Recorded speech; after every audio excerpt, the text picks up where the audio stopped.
आज हम देखेंगे फर्स्ट वर्ल्ड वॉर का सेकेंड पार्ट। फर्स्ट पार्ट में हमने देखा था कि कैसे यूरोपियन कंट्रीज़ जो हैं कॉलोनीज़ बना रही थी और उन्हें कॉलोनीज़ की आवश्यकता क्यों थी। मैन पावर के लिए ऑब्वियसली उनको ऐसे देश चाहिए थे जहां से उनको रॉ मटेरियल भी मिल सके और मैन पावर भी मिल सके। तो इस चीज़ के लिए जो रेस चल रही थी यूरोप में, उस रेस में पुर्तगाल से लेके स्पेन और ब्रिटेन से लेके फ्रांस तक लगे हुए थे, लेकिन ब्रिटेन जो है इन सभी देशों को हराते हुए सबसे आगे निकल रहा था। और साथ ही साथ ये जानना भी हमारे लिए आवश्यक है कि ये सारे देश अकेले काम नहीं कर रहे थे। इन्होंने देखा कि कॉलोनीज़ बनाने के लिए एक रेस सी शुरू हो गई है और हर देश एक दूसरे का दुश्मन बन गया है। तो अपने को सेफ करने के लिए इन देशों ने सीक्रेट ट्रीटीज़ बना ली, सीक्रेट एलाइज बना लिए अपने, और पूरा यूरोप जो है वो भागों में मेजरली पूरा यूरोप जो है वो दो भागों में डिवाइड हो गया।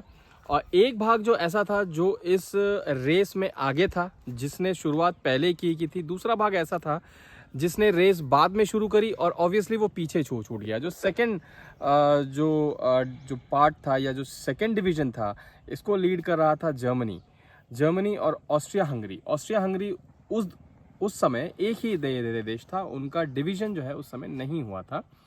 अब यहाँ से आपको समझना है कि अल्टीमेट कॉज क्या था। ये तो बारूद था जो फर्स्ट वर्ल्ड वॉर के लिए जमा हो रहा था बहुत लंबे समय से, लेकिन अब हमको देखना है अल्टीमेट कॉज क्या था फर्स्ट वर्ल्ड वॉर के लिए। फर्स्ट वर्ल्ड वॉर शुरू किस कारण से हुआ, तो इसको समझने के लिए आपको थोड़ा सा ज्योग्राफी समझना होगा। ऑस्ट्रिया हंगरी काफ़ी बड़ा देश था और उसके ठीक बगल में एक छोटा सा देश जिसका नाम था सर्बिया, वो था। ऑस्ट्रिया हंगरी की निगाह बहुत समय से सर्बिया पे थी। वो सर्बिया पे कब्जा करना चाहता था, अपना जो लैंड रिसोर्स था उसको बढ़ाने के लिए। लेकिन ऑस्ट्रिया हंगरी भी सीक्रेट ट्रीटीज साइन कर चुका था ब्रिटेन और फ्रांस के साथ। तो यहाँ पे समझने वाली बात यह है कि ऑस्ट्रिया हंगरी ने पीस ट्रीटी साइन करी थी ब्रिटेन और फ्रांस के साथ, और सर्बिया ने, और ऑस्ट्रिया हंगरी ने सीक्रेट ट्रीटी साइन करी थी जर्मनी के साथ।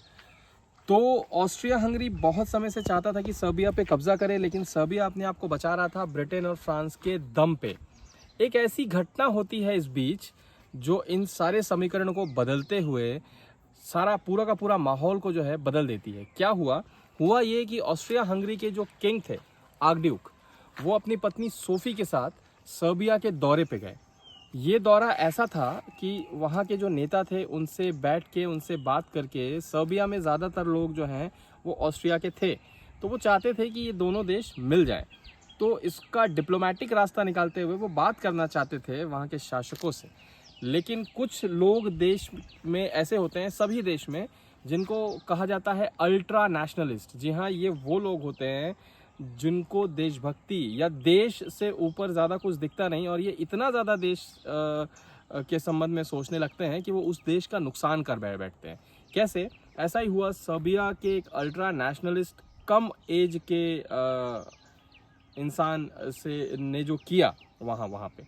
आर्कड्यूक और सोफी जैसे ही सर्बिया में आए और वो अपने रैली के साथ, अपने टीम के साथ सर्बिया के रोड्स पे ट्रैवल कर रहे थे, तभी इस अल्ट्रा नेशनलिस्ट युवक ने जो है इसने अपनी गन से इन दोनों को शूट किया। दोनों की मौत हो जाती है। ऑस्ट्रिया हंगरी जैसे बड़े देश के राजा और रानी को सर्बिया जैसे छोटे से देश जो पहले से ही एक दूसरे के खिलाफ थे, जल रहे थे, हत्या हो जाती है। आप समझ सकते हैं कि बारूद में चिंगारी का काम इस घटना ने कर दिया, और इसके बाद शुरू हो गया मानव इतिहास का उस समय तक का सबसे भीषण युद्ध जो कहलाया वर्ल्ड वॉर 1।